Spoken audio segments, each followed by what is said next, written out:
Welcome to Life Stories, where we explore the power of resilience, redemption, and the lessons life teaches us along the way.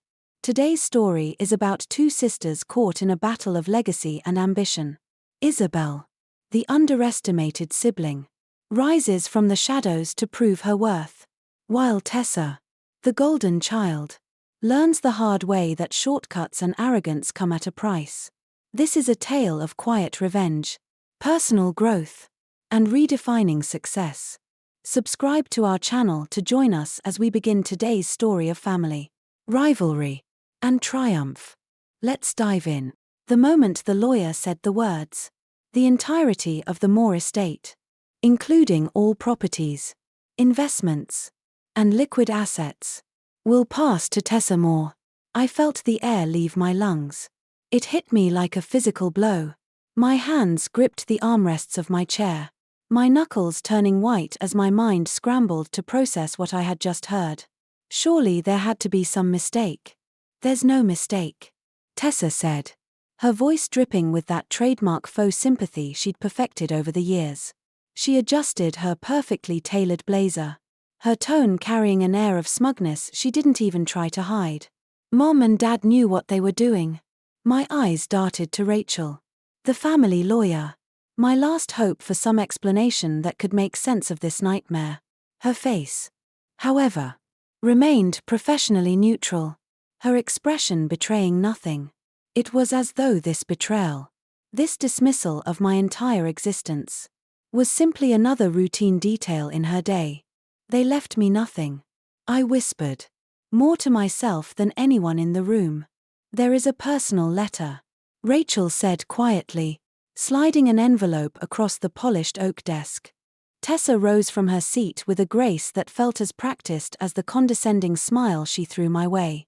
Well, she said, smoothing down her suit, I have meetings to attend. A resort doesn't build itself. She paused at the door, turning back for one last jab. Don't worry, little sister. I'll make sure the family legacy stays intact. Then, with a click of her heels, she was gone, leaving me sitting there in a room that felt far too large, far too quiet, with nothing but a sealed envelope between my trembling fingers. Rachel waited until the echo of Tessa's heels had disappeared down the hallway before speaking again. Isabel, I know this is difficult. Difficult? I interrupted, the word catching in my throat like a sob. They cut me out completely. Rachel, their own daughter. I didn't even deserve, my voice faltered, and I let out a bitter laugh, one that tasted of humiliation. I didn't even deserve a share. Rachel gestured toward the letter, her tone kind but cautious. Open the letter. Maybe it will offer some clarity. My hands shook as I tore the envelope open. Inside was a single sheet of cream-colored paper, the handwriting unmistakably my mother's elegant, flowing, and now, heartbreakingly distant. Dearest Isabel, it began. We know this decision will hurt you, but we believe it's for the best. Tessa has always shown the business acumen needed to manage our legacy. You have a kind heart, but the responsibility would be too much for you to handle. Love. Mom and Dad. I stared at the words, letting them burn into my memory. A kind heart. That's what they thought of me, a fragile, sentimental fool unworthy of carrying the family name into the future. My fingers crumpled the letter, my vision blurred by tears of anger and grief. Rachel's voice was soft, but her words only added to the weight on my chest. There's something else you should know. I looked up at her, the tears threatening to spill over. What now? Tessa's already planning a press conference to announce her new resort project, she said. She's using the entire inheritance as capital. The words hung in the air, sharp and cutting. Tessa wasn't wasting any time staking her claim. Not just on the money, but on the narrative. She would be the face of the Moore legacy, the dutiful daughter who carried on her parents' dream. I spent the rest of that day in a daze, my mind oscillating between despair and anger. Memories of my childhood flooded back, moments where I'd been overshadowed by Tessa's achievements, her charisma, her ability to command every room she entered. She had always been the golden child. And now, even in death, my parents had cemented her role as their chosen one. But underneath the pain, something else began to stir, a quiet resolve. I thought about all the nights I'd spent quietly working on my investments, building something of my own while Tessa basked in the spotlight. Nobody had seen those late nights or the sacrifices I'd made. Not my parents. Not Tessa. Not anyone. That night, I sat in my modest apartment, staring at the letter one more time. Adam, my closest friend and confidant, sat across from me, pacing as he ranted about the injustice of it all. "She can't just get away with this," he said, his voice rising with frustration. "It's not right. It's not fair." I shook my head, setting the letter aside. "No, it's not fair. But this isn't about fairness, Adam. It's about perception. They've always seen me as the kind-hearted, irresponsible dreamer, and I let them. So, what are you going to do about it?" he asked, his tone challenging. I turned to look out the window, the city lights reflecting off the glass. "I'm going to remind them that even the kind-hearted can be strong. They never saw me coming, Adam. But they will." That night, as the first seeds of a plan began to form in my mind, I realized something. I didn't just want to prove them wrong. I wanted to prove myself right. The story of the Moore sisters was far from over. And this time, I would be the one writing it. 3 days after the will was read, I found myself standing in the back of a crowded hotel ballroom. Cameras flashed. Reporters murmured. And the air buzzed with anticipation as Tessa stepped up to the podium. She was radiant, as always, in a sleek designer suit that likely cost more than my rent for a year. Her smile was dazzling, but I knew it was as rehearsed as her words would be. "The Moore Grand Resort," she began, gesturing dramatically to the massive architectural renderings behind her, "will be my tribute to our parents' legacy. A 5-star destination that will not only honor their vision but also put our city on the map." The room erupted in applause, and Tessa soaked it in, her presence commanding every eye. She had always known how to work a room, how to make people believe in her, no matter the cost. As I stood there, half hidden in the shadows, I couldn't help but feel the familiar sting of being overshadowed. Tessa was everything I wasn't: confident, polished, and effortlessly charming. She was the star, and I was the quiet observer, the forgotten sister no one noticed. A reporter raised her hand. "Miss Moore, will your sister Isabel have any role in the project?" I froze as every head turned to Tessa, waiting for her response. Her smile didn't waver for a second. "Oh, Isabel," she said with a practiced laugh, "has always been more free-spirited. Business isn't really her strong suit. Our parents understood that, which is why they entrusted this project to me. It's important to protect the family legacy. After all." The crowd murmured in agreement, and I felt my face flush with embarrassment. Next to me, Adam placed a reassuring hand on my arm. "Don't let her get to you," he whispered. "It's too late," I muttered, my voice tight. I turned to leave, but before I could slip out the door, Tessa's voice rang out, stopping me in my tracks. "In fact, there's my sister now," she called out, gesturing toward me. "Isabel, why don't you come up here and say a few words?" The spotlight swung toward me, and suddenly, every eye in the room was on me, the family disappointment, the kind-hearted failure who didn't belong. My heart pounded in my chest as I forced a smile, raising a hand in a polite wave before shaking my head. There was no way I was stepping onto that stage. "See," Tessa laughed, her tone dripping with condescension. "Always shy about the spotlight. But don't worry, sis, I'll make sure you get an invitation to the grand opening." I stood there for a moment longer, the humiliation burning into my skin, before I finally turned and left the room. That night, I sat in my tiny apartment, scrolling through news coverage of Tessa's announcement. Headlines praised her vision, her dedication, her business acumen. No one questioned her. No one saw what I saw. Adam paced behind me, his frustration bubbling over. "She's using your parents' death to paint herself as some kind of savior," he said. His voice filled with anger. "It's disgusting. She's always been like this," I replied, my voice flat. "Even when we were kids. She never missed a chance to remind me that she was the responsible one. The capable one." "So what are you going to do?" Adam asked, stopping in front of me. "Just sit here and let her get away with it?" I closed my laptop and looked up at him, my jaw tightening. "No," I said. "She might think I'm weak, but she has no idea what I've been building all these years." Adam's eyes widened. "You mean your investments?" I nodded, a small smile tugging at the corner of my lips. "She doesn't know that I own shares in Superior Supplies, the same company her precious resort will need to source materials." Adam's face lit up with understanding.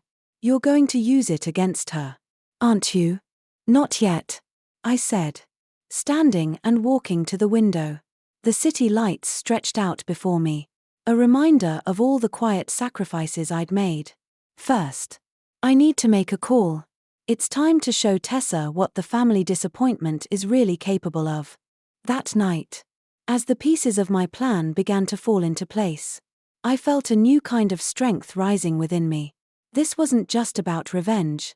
This was about proving, once and for all, that I was more than they ever gave me credit for.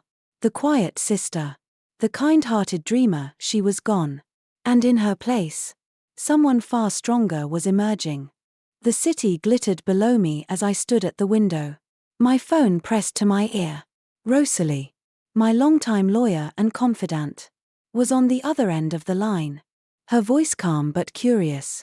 "You want to do what?" she asked, the disbelief evident in her tone.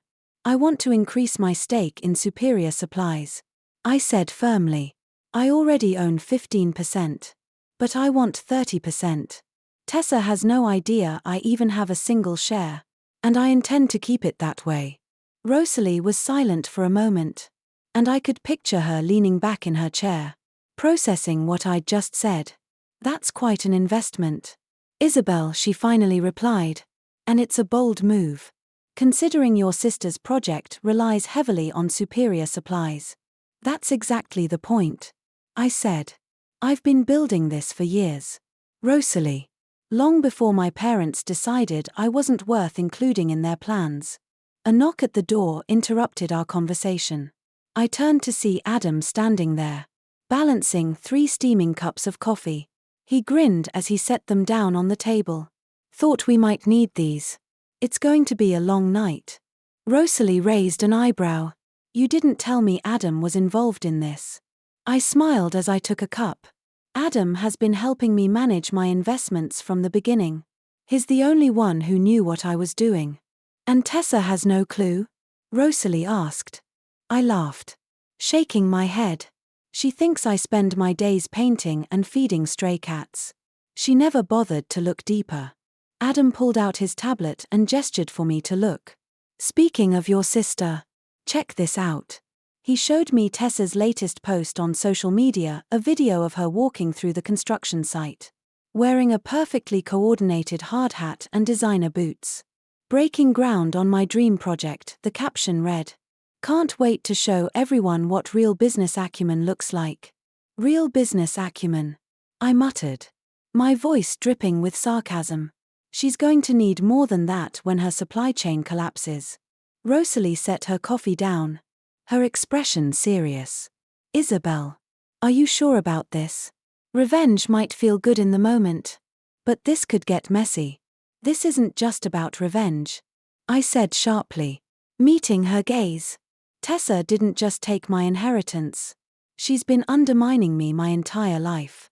She's used every opportunity to make me feel small, to make everyone else see me as nothing but a failure." I paused, the memory of my college graduation bubbling to the surface. "Remember my graduation speech?" Oh wait, there wasn't one. Tessa was chosen as the alumni speaker instead. She spent 10 minutes talking about how she overcame the challenges of being the responsible sibling. She didn't have to name me, everyone knew who she was talking about. Rosalie's face softened. That's cruel. And now she's doing it again, I said, my voice trembling with emotion.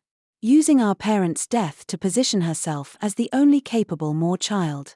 I turned back to the window. The city lights reflecting off the glass. I'm tired of being underestimated. Rosalie. I'm tired of being the family disappointment. A buzz from my phone drew my attention.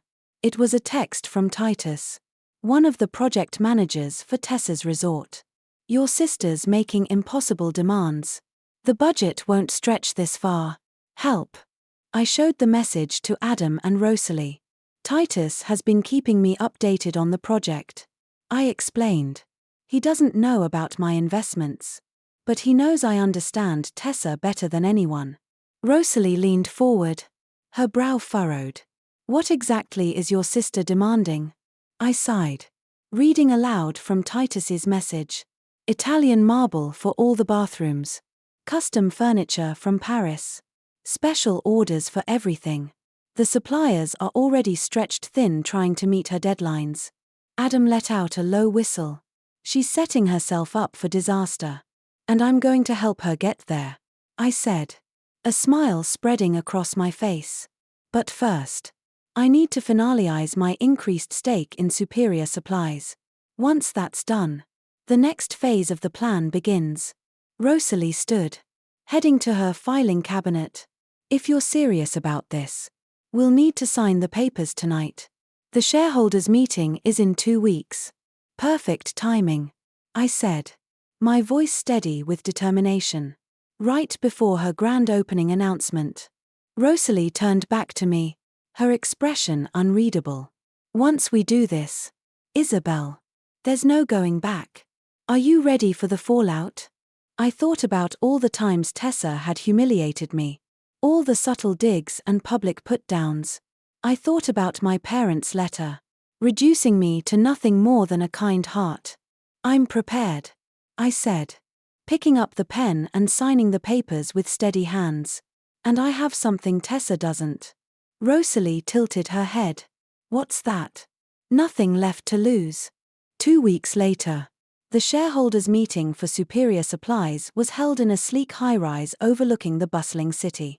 The room was filled with murmurs of tension, each shareholder weighing their options carefully. At the head of the table sat the CEO, a no-nonsense woman with sharp eyes and an air of authority. The numbers don't lie, she began, clicking through her presentation slides. The More Grand Resort project presents an unacceptable level of risk.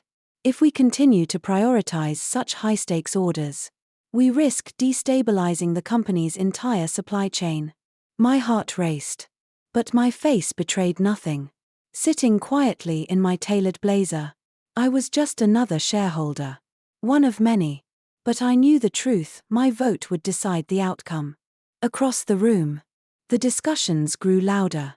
Some argued for maintaining the partnership with Tessa's project, seduced by the allure of her promises and her name. Others saw the cracks forming and urged caution. The CEO finally raised her hand, silencing the room. We're at a deadlock, she announced. The deciding vote lies with Isabel Moore, who holds 30% of the company. Miss Moore, your decision. All eyes turned to me. I stood, steadying myself with a deep breath. This was my moment. The culmination of years of preparation and sacrifice. I've reviewed the project details extensively. I began, my voice calm but resolute.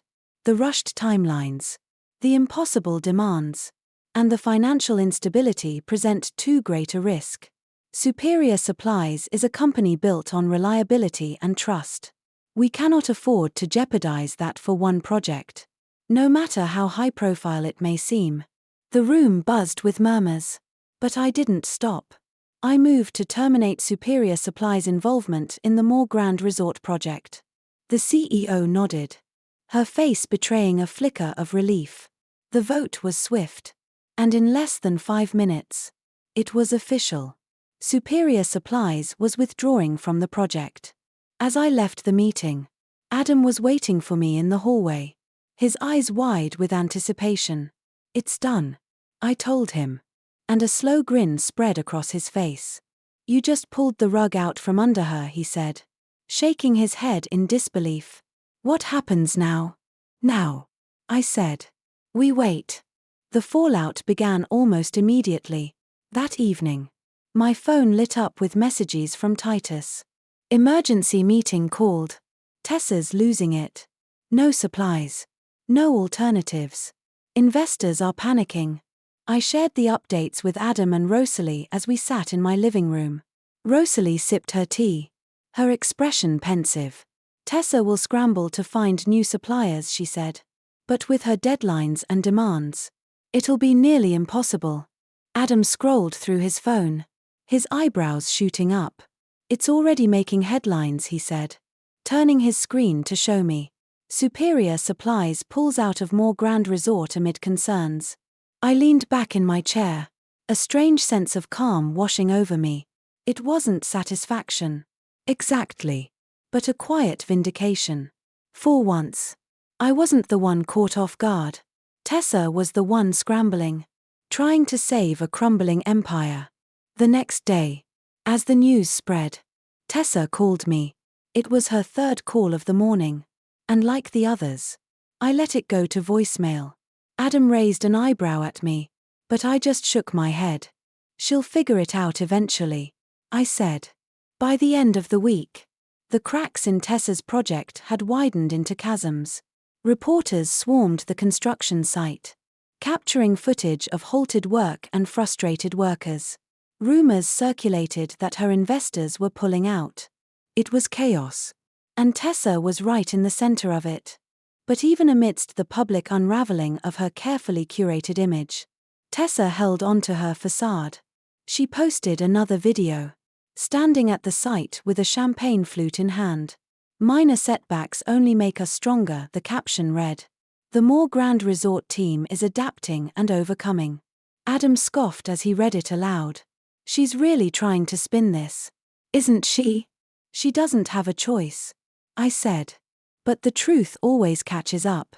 That evening, Titus called again, his voice tense. "Isabel, it's bad. Tessa's throwing things. She's blaming everyone but herself. The suppliers are refusing to budge, and the investors are walking away. Hang in there, Titus," I said, trying to sound sympathetic.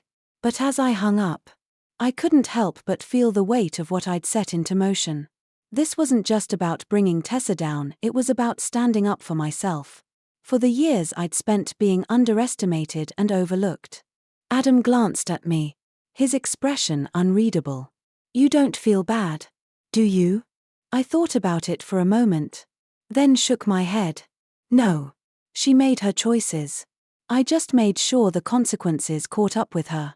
Outside, the city lights glimmered, as if reflecting my resolve. Tessa had always been the star, but for the first time, I felt like I was stepping out of her shadow. This wasn't just her downfall, it was my rise.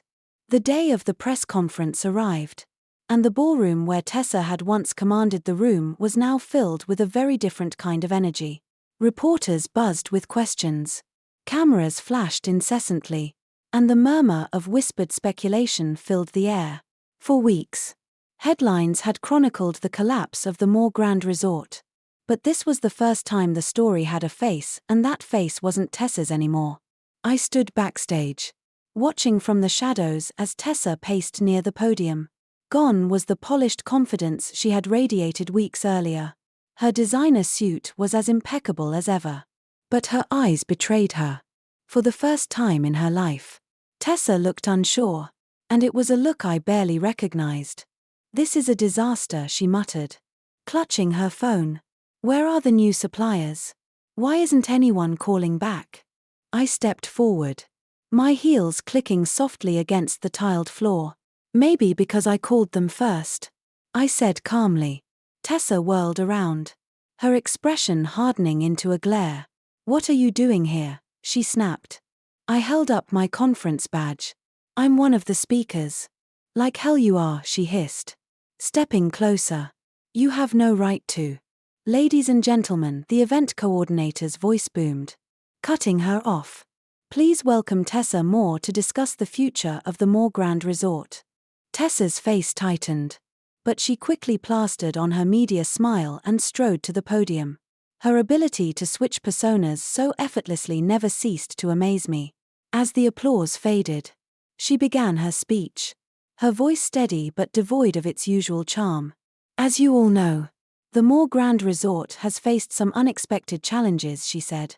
But setbacks only strengthen our resolve. The Moore legacy has always been one of resilience. And this project will move forward, no matter the obstacles. A reporter raised her hand. Miss Moore. Sources say superior supplies pulled out due to concerns about the project's viability. Would you care to comment? Tessa's smile faltered. Just for a moment. But she recovered quickly.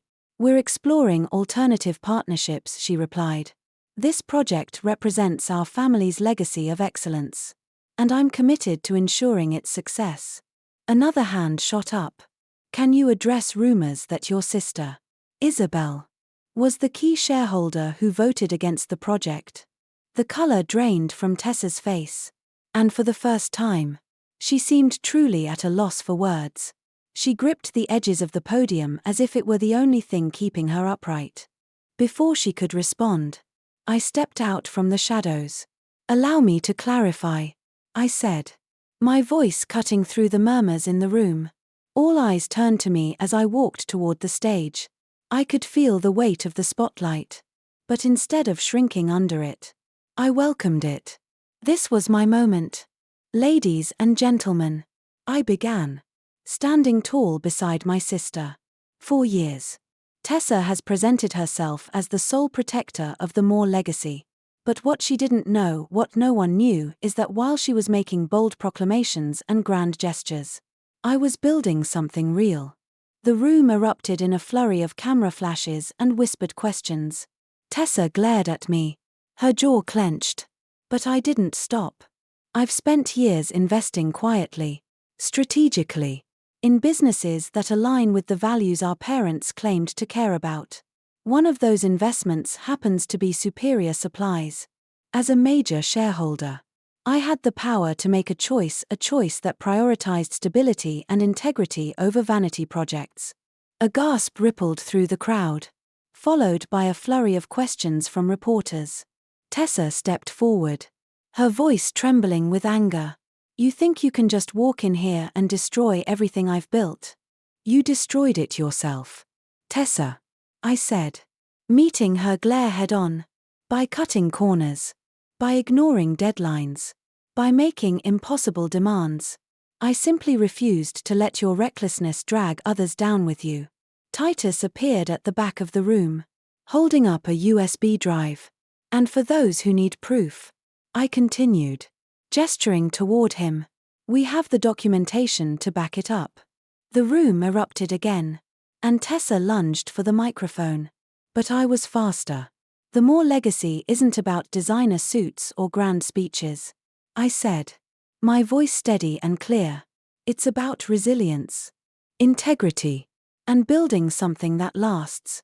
And I intend to carry that legacy forward, not in the way our parents envisioned, but in a way that's true to who I am. Security approached, and Tessa was led off the stage, her protests echoing through the room. I turned back to the crowd, their eyes wide with anticipation.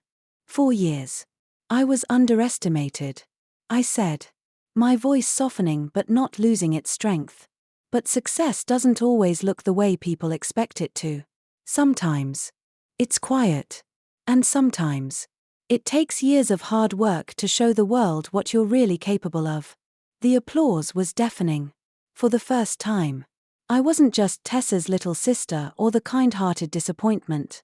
I was Isabel Moore, and I had finally stepped into my own light.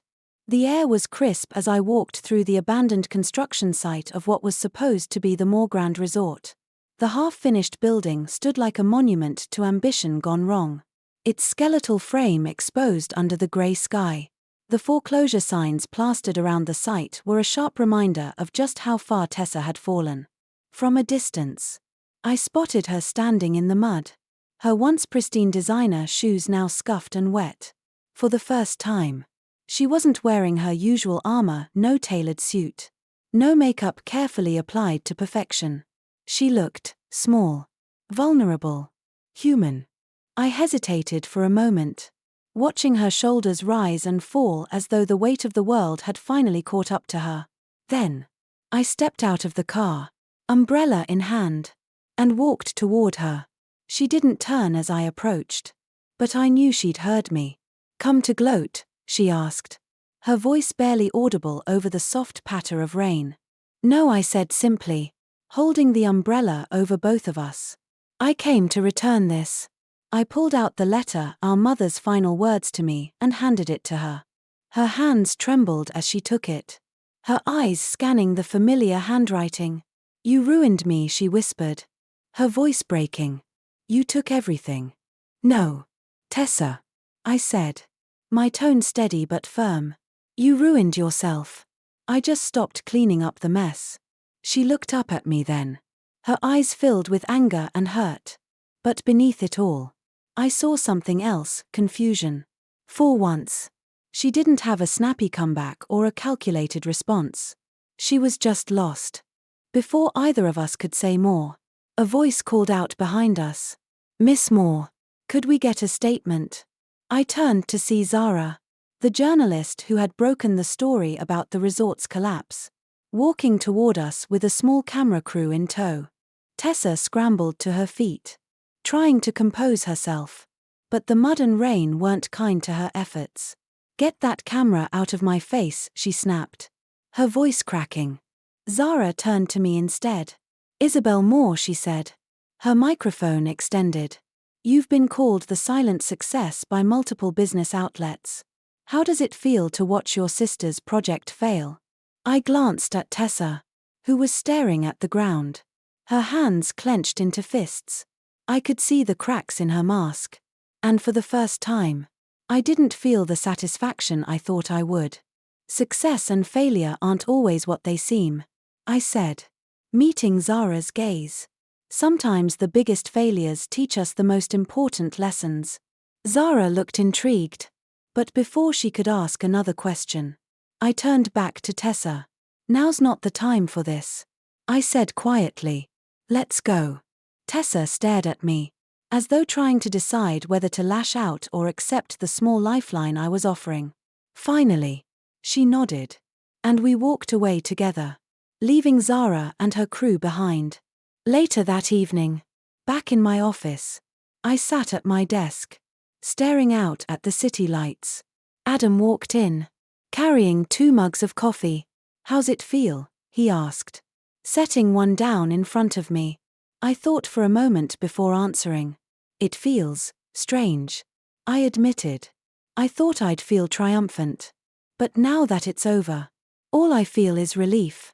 Adam nodded, leaning against the edge of the desk. "You didn't just take her down, Isabel. You proved you were more than what everyone thought of you. That's bigger than any revenge." I smiled faintly, running my fingers over the folder in front of me, the finalized plans for the site. "This isn't about her anymore," I said. "It's about what comes next." The resort site was mine now, purchased quietly after the foreclosure, but I had no intention of turning it into a monument to vanity. Instead, it would become a community business center, a space for startups and small businesses to grow a real legacy, built on substance rather than appearances.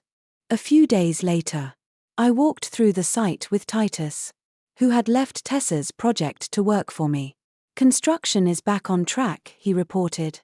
"No shortcuts this time." "Good," I said, nodding. "We're not just building a building. We're building something that matters." As we walked, my phone buzzed with a text from an unknown number. "Found Mom and Dad's old business journals. Thought you'd want them. T." I stared at the message for a moment before typing back. "Thanks. Good luck with the fresh start." Tessa's choices were her own now, and for the first time, I wasn't carrying the weight of them. I had my own legacy to build. And this time, it wasn't about proving myself to anyone. It was about creating something real. Something that would last. As I looked out over the site, I felt a quiet sense of pride. The More name wasn't defined by who we were before. It would be defined by what I built now. As the sun set over the bustling city, I stood at the window of my office, watching the lights flicker to life. The More name was no longer a shadow I lived under, but a legacy I had redefined. Tessa was starting over, humbler now, and perhaps with a better understanding of what truly mattered. The site of the failed resort was being transformed into a thriving community business center, something meaningful, built with care and integrity. For the first time, I wasn't chasing approval or proving my worth. I had found my place. And it was enough.